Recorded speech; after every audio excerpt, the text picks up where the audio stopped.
आओ आपको लेकर चलें चारों धाम में से एक धाम बद्रीनाथ धाम। रामेश्वरम, जगन्नाथपुरी, बद्रीनाथ और द्वारकाधीश में से उत्तराखंड की पहाड़ियों पे पहुंचते हैं बद्रीनाथ जय धाम। बाबा बद्री विशाल, हर हर महादेव, ओम नमो नारायण। तो आज मैं आपको लेकर चल रही हूँ अपने साथ प्रभु की कृपा से बाबा बद्री विशाल के दर्शनों के लिए, जो कि है चार धामों में एक उत्तराखंड में स्थित बद्रीनाथ धाम। चार धाम, एक द्वारकाधीश, दूसरा रामेश्वरम, तीसरा जगन्नाथपुरी और चौथा बद्रीनाथ। यहाँ पर भगवान विष्णु ने नर और नारायण पर्वत के बीच अलकनंदा नदी के पास ध्यान लगाया था, बद्री यानी कि वृक्ष के रूप में, पेड़ के रूप में, और वहाँ पर वो ऐसे ही स्थित हैं।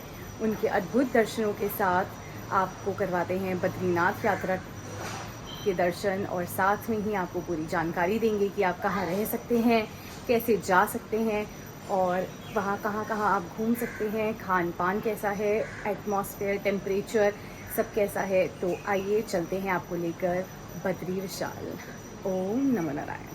उत्तराखंड के चार धाम यमुनोत्री, गंगोत्री, केदारनाथ और बद्रीनाथ, यहाँ से आपकी यात्रा होती है आरंभ। हरिद्वार से अगर आप आ रहे हैं तो आप प्लेन से, ट्रेन से, कैसे भी आ सकते हैं। और सुंदर सुंदर वादियों के बीच अगर आप बद्रीनाथ जा रहे हैं तो आप गाड़ी से ही जाना प्रेफर करिएगा, या फिर आप बस से जा सकते हैं। आपको रोड वे से जाना बहुत अच्छा रहेगा। देवप्रयाग से होते हुए, जहाँ पे तीनों नदियों का संगम है, देवप्रयाग, रुद्रप्रयाग, कर्णप्रयाग, और यहाँ से होते हुए आप पहुँचेंगे बद्रीनाथ। तो आपको मिल जाएंगी बस सेवा, जो कि आपकी पूरी इंडिया में हर जगह से कनेक्शन है।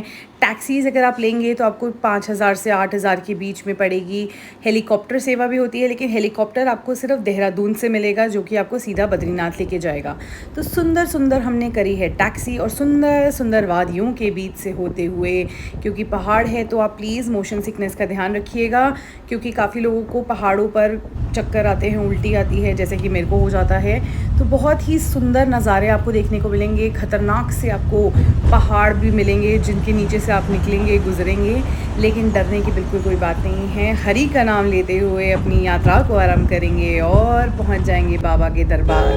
देखिए, यहाँ से आ गई है बिल्कुल एक खड़ी चढ़ाई, और इसके बाद हम पहुंच जाएंगे सीधा मंदिर। क्योंकि हमने की थी टैक्सी, और आपको टैक्सी का भाड़ा बता ही चुकी हूँ मैं कि आपको 8,000 रुपये या 10,000 या 5,000, मतलब डिपेंड अपॉन कितने लोग हैं और कितनी बड़ी आप टैक्सी करते हैं, तो उसके अकॉर्डिंगली आपको टैक्सीज़ मिल जाएंगी। कोशिश करिए, बद्रीनाथ तो आपको बिल्कुल मंदिर के बाहर तक टैक्सी उतारती है, तो कोशिश करिए आप टैक्सी से ही जाएं, क्योंकि अगर आप बस वगैरह भी करेंगे तो आपको फिर बाद में जाके टैक्सीज तो लेनी ही होगी। तो सुंदर सुंदर नज़ारों को एंजॉय करते हुए, हरि का नाम गाते हुए पहुंचते हैं बद्रीनाथ धाम। तो हमने पहले पहुंच गए हैं होटल। यहाँ पर आपको डॉर्मेट्री, बड़े होटल, छोटे होटल सब मिल जाएंगे। सब में वेजिटेरियन खाना होता है यहाँ पर, और यहाँ पर 800 रुपये का एक कमरा, एक बेड लेने से लेके हाई फाई होटल तक आप ले सकते हैं। डॉर्मेट्री स्टाइल भी ले सकते हैं अगर आप ज़्यादा लोग हैं और एक दिन के लिए आ रहे हैं। तो हम पहुँचे अपने होटल, सामान रखा और निकल गए बद्री विशाल के लिए। जय बद्री विशाल। तो हम पहुँच गए हैं बद्रीनाथ, और हम करने जा रहे हैं बद्रीनाथ टेम्पल के दर्शन। और यहाँ पर बोर्ड लगा हुआ है जिस पे आप देख सकते हो, लिखा हुआ है कि बद्रीनाथ टेम्पल, तप्त कुंड और ब्रह्मपाल नगर पंचायत ऑफिस सब है। बहुत इजी रास्ता है और सीधा ही है, आप यहाँ से वॉक करके जा सकते हो। हमें होटल से गाड़ी लेके आए थे, तो यहाँ तक हम पहुँच गए। अब यहाँ से हम जा रहे हैं सीधा बद्री विशाल के दर्शन करने। तो चलो आपको भी लेके चलते हैं बद्री विशाल और देखते हैं कैसे होते हैं दर्शन। भक्ति की अद्भुत शक्ति देखिए, प्रभु से मिलने और प्रभु के दर्शन करने यहाँ पर लोग आए हैं, और यहाँ पर इतनी तपस्या करके पहुँच रहे हैं। तो बहुत ही प्यारे नर और नारायण पर्वत के बीच में स्थित है हमारे बद्री विशाल। बीच में बह रही है अलकनंदा नदी, तो वो है एक नर पर्वत और दूसरा है नारायण पर्वत। ये हमारे को यहाँ गाइड भैया ने हमें बताया। और आगे बढ़ते हुए बिल्कुल मार्केट्स के बीचों बीच से निकलते हुए, बहुत ही बढ़िया मार्केट है जिसमें से आप निकलते हुए जाएंगे, और यहाँ पर आपको मिल जाएंगी सारी माला, पुस्तकें, और वो देखिए सामने है बद्रीनाथ धाम। ओम नमो नारायण। सुंदर अद्भुत नज़ारे, और आज बहुत ही अच्छी धूप निकली है, तो मौसम बहुत ही प्यारा है। तो सुंदर से नज़ारे देखते हुए प्रसाद लेते हैं, प्रभु के लिए और आगे बढ़ते हैं मंदिर की ओर। आप यहाँ पर ऑनलाइन रजिस्ट्रेशन करा सकते हैं और उसके बाद यहाँ पर आप माला वगैरह कुछ भी ले सकते हैं। और उसके बाद तृप्त कुंड में, जो कि गर्म कुंड है, इसमें डुबकी लगाकर स्नान कर कर आप पहुँच सकते हैं मंदिर की ओर। मंदिर के प्रांगण में मैं आपको वीडियो दिखा रही हूँ, लेकिन अंदर की वीडियोज़ नहीं बनती हैं। ये हमारे हनुमान जी हैं और आगे सारे देवी देवताओं की मूर्ति हैं। यहाँ पर फ़ोटो खींचना और वीडियोग्राफी मना है, तो मैं यहाँ पे फ़ोन बंद कर दूँगी। ये है गणपति बप्पा मोरया। यहाँ पर लक्ष्मी जी भी हैं। और मैं एक चीज़ बताऊँगी, यहाँ पर ना पंडित जी वगैरह पैसे बहुत मांगते हैं कि आपको 100 रुपीज़ दो तो प्रसाद मिलेगा, ये मिलेगा, वो मिलेगा, तो आप अपने हिसाब से ही वो दीजिएगा। और बहुत ही प्यारे, देखिए मंदिर के इतने प्यारे दर्शन, इतना अच्छा मौसम का मैं आपको बताऊँगी कि यहाँ पर कभी भी धूप गर्मी हो सकती है और यहाँ पर कभी भी ऑक्सीजन भी कम हो जाती है, क्योंकि अगर ठंड बहुत पड़ जाती है शाम के और रात के समय 1-2 टेम्परेचर हो जाता है यहाँ पर। तो आपको अपनी मेडिसिन वगैरह सब लेके आनी है। ऑनलाइन रजिस्ट्रेशन ज़रूर करवा के आइएगा। आप देख सकते हैं यहाँ पर रश कितना है, तो लाइनें काफ़ी दूर से लग जाती है। देखिए अब आगे मंदिर में कितना अच्छा कीर्तन हो रहा है।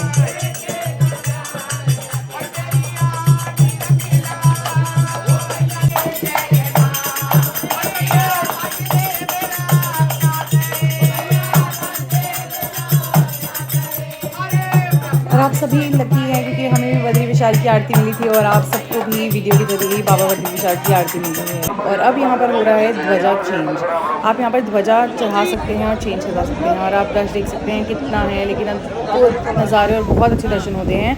आप रजिस्ट्रेशन करवा के आइए और देखिए अलकनंदा नदी को। तो हम पहुंच गए हैं बाबा बद्री विशाल के मंदिर में, और ये पीछे आप देख सकते हैं बाबा विशाल का मंदिर है, बद्री विशाल का मंदिर। और हमने कर लिए हैं बहुत ही प्यारे दर्शन, तो बहुत ही अच्छे दर्शन हुए हैं। और अंदर फोटोग्राफी वो सब अलाउड नहीं था, तो ये बाहर से मैं आपको दिखा रही हूँ। यहाँ शंकराचार्य जी की मूर्ति है, लक्ष्मी माता का मंदिर है, हनुमान जी, गणेश जी, सबका मंदिर है। बहुत ही प्यारे और बहुत ही सुंदर दर्शन और बहुत ही अच्छा वातावरण। जय बद्री विशाल, हर हर महादेव, जय नारायण। तो अब बाबा के दर्शनों के बाद आपको लेकर चलते हैं इंडिया का फर्स्ट विलेज, जहाँ से इंडिया का फर्स्ट विलेज है जो तिब्बत और चाइना बॉर्डर के साथ है। बहुत ही खूबसूरत नज़ारों के बीच से, क्योंकि जिस दिन हम पहुँचे थे उस दिन बहुत ही खिली खिली धूप थी, तो बिल्कुल ठंडी है। और आप नज़ारे देखेंगे कि यहाँ पर बारिश होती है ना, तो सारी जगह झरने बह जाते हैं और यहाँ से सुंदर सा झरना बहता हुआ। और इसके बाद हम पहुँच जाएंगे माणा विलेज, माणा गाँव, जो कि हमारा इंडिया का फर्स्ट विलेज है। और वो इतना प्यारा है कि आप देखेंगे तो खुश हो जाएंगे। यही कुछ जगहें हैं जो आप बद्रीनाथ में रहकर देख सकते हैं। तो हम पहुंच गए हैं माना विलेज, इंडिया का फर्स्ट विलेज, जो कि पहले कहा जाता था लास्ट विलेज, बट ये है फर्स्ट विलेज। और ये जो आप देख सकते हैं ऊपर जो रोड जा रही है, वो जा रही है तिब्बत बॉर्डर की तरफ, और उसके पार जाते ही चाइना आ जाएगा। तो क्या आप लोग जाना चाहते हैं वहाँ ऊपर वो तिब्बत बॉर्डर एंड उसके बाद चाइना?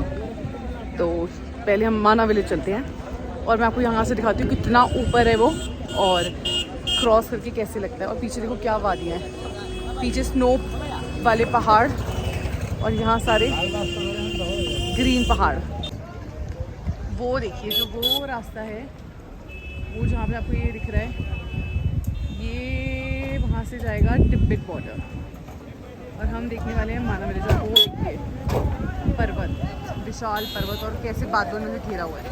और आप ट्रैफिक देखिए यहाँ पर कितना है, माना विलेज को देखने के लिए इतना ट्रैफिक। और अब मैं आपको दिखाती हूँ वासुधारा फॉल्स, जो ट्रैक करके जाना पड़ता है, उसके लिए आपको पूरा दिन चाहिए होता है, हमारे पास इतना टाइम नहीं है। और मैं आपको दिखाती हूँ यहाँ से इतनी शाइनिंग हो रही है, उसमें पूरे पहाड़ों के बीच से वासुधारा वाटरफॉल्स है। और वहाँ पर क्या है कि ऐसा माना जाता है कि वो वाटर की जो फॉल का जो वाटर गिरता है, वो उन्हीं पे गिरता है जो शुद्ध आत्माएँ होती हैं, और जो पापी आत्माएँ होती हैं उन पर नहीं गिरता।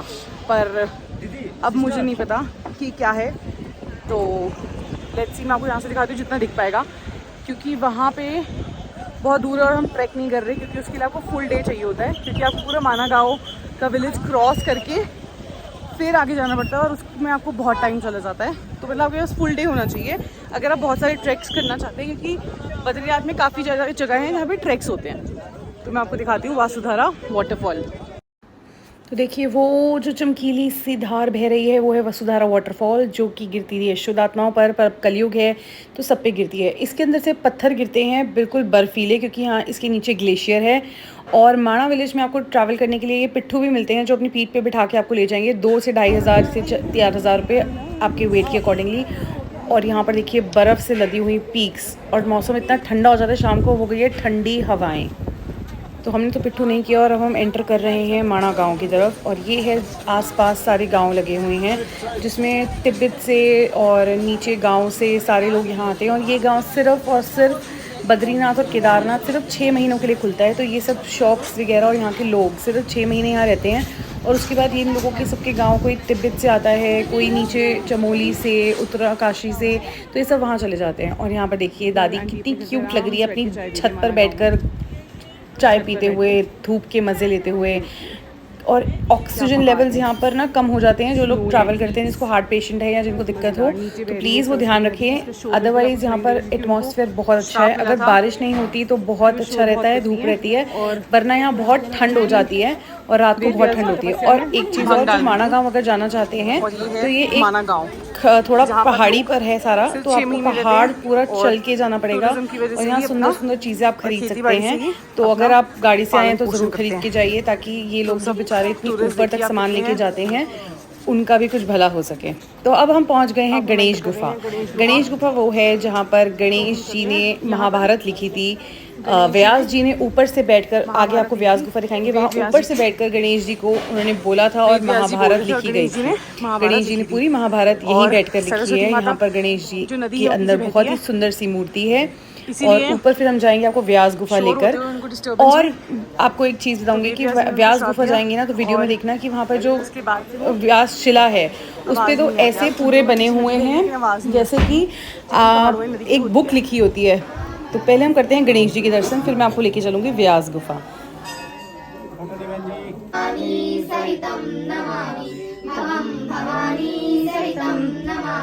त्वमेव माता च पिता त्वमेव, त्वमेव बन्धुः च सखा त्वमेव, त्वमेव विद्या द्वयं त्वमेव, त्वमेव सर्वं मम देहि।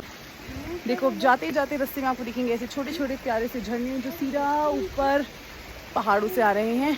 और बहुत ही प्यारा मौसम है। यहाँ देखो कितनी ग्रीनरी है। और छोटा सा गांव है जहाँ पर लोग 6 महीने यहाँ रहते हैं। और जब बर्फ़ पड़ जाती है, पूरा कवर हो जाता है, तो ये लोग अपने नीचे गुप्तकाशी की तरफ, इनके और गांव हैं, वहाँ चले जाते हैं। और फिर 6 महीने बाद फिर आते हैं, फिर अपना काम फिर से शुरू करते हैं। तो यहाँ पर आओ तो चीज़ें खरीदो और पैसे कम करने का मत बोलो, क्योंकि बहुत ऊँचा जब आप चढ़ के आ रहे हो, आपको इतना सांस चढ़ रहा है या थकावट हो रही है, तो सोचो ये लोग कितना सामान लेके आते हैं। तो help our people to grow. तो हम पहुंच गए हैं व्यास गुफा। तो व्यास गुफा लिखी गई है। व्यास गुफा से बैठकर गणेश जी को व्यास जी ने बताया था महाभारत, और वो नीचे बैठकर लिख रहे थे। और सरस्वती नदी यहाँ से बहती हैं, तभी वो इतना शोर करती हैं, क्योंकि आपको पता है नदी ऊपर पहाड़ों से बहती हैं तो कितना शोर होता है। तो उनको श्राप मिल गया था और वो सीधा पाताल लोक चली गई। तो ये है व्यास गुफा के अंदर का नज़ारा, जहाँ साधु बाबा पंडित जी बैठकर सारी कहानी सुना रहे थे व्यास जी की। और जो लोग यहाँ पर आते हैं और दर्शन करते हैं और किस किस ने यहाँ पर तपस्या की, उन सब के बारे में।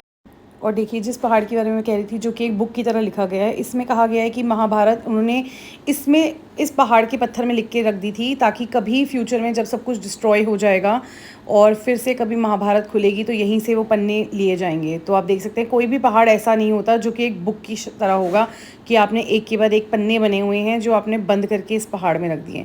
ये है हमारे देश का करिश्मा, हमारे ऋषि मुनियों का करिश्मा।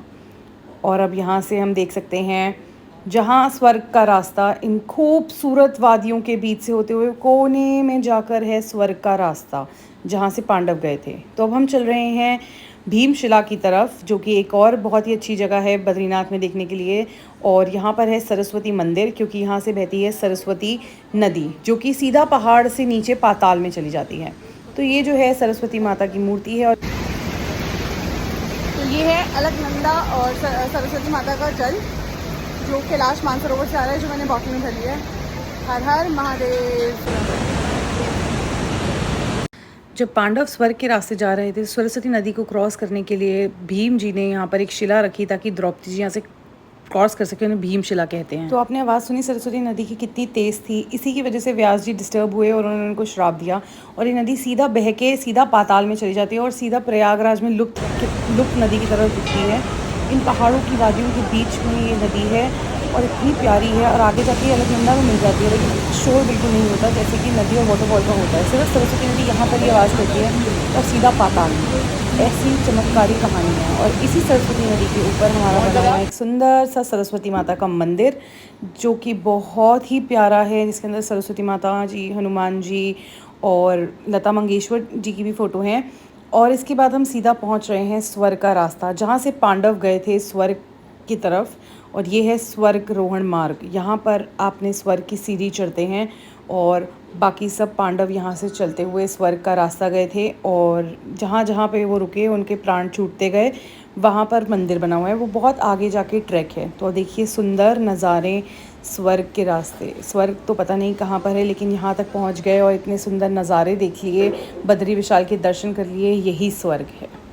हरिओम। और ये सारे 5 पांडव स्वर्ग के रास्ते जाते हुए, यहाँ से आगे वसुधारा और आप आगे स्वर्ग का भी ट्रैक है। यहाँ से स्वर्ग का रास्ता पे जा सकते हैं। तो अगर आप जाना चाहते हो स्वर्ग लोग तो यहाँ से गुजर के होके जाना पड़ेगा और काफ़ी सांस चढ़ेगी, ऑक्सीजन लेवल कम होंगे और काफ़ी ऊपर स्वर्ग का रास्ता है। फिलहाल मैं तो स्वर्ग का रास्ता देख गई हूँ, मैंने कदम रख लिया स्वर्ग के रास्ते पे। स्वर्ग का रास्ता फ़िलहाल मैं नहीं चढ़ पाऊँगी, लेकिन ये बहुत ही खूबसूरत नज़ारे, इसका मैं बहुत बहुत धन्यवाद करूँगी कि भगवान ने हमें यहाँ जन्म दिया और हमारे देश में इतना सुंदर और इतनी प्यारी और इतनी धार्मिक स्थल है जो हमारे तन मन धन से हमें तृप्त करते हैं। तो यहीं पे माना व्लॉग का ख़त्म होता है, माना विलेज का व्लॉग।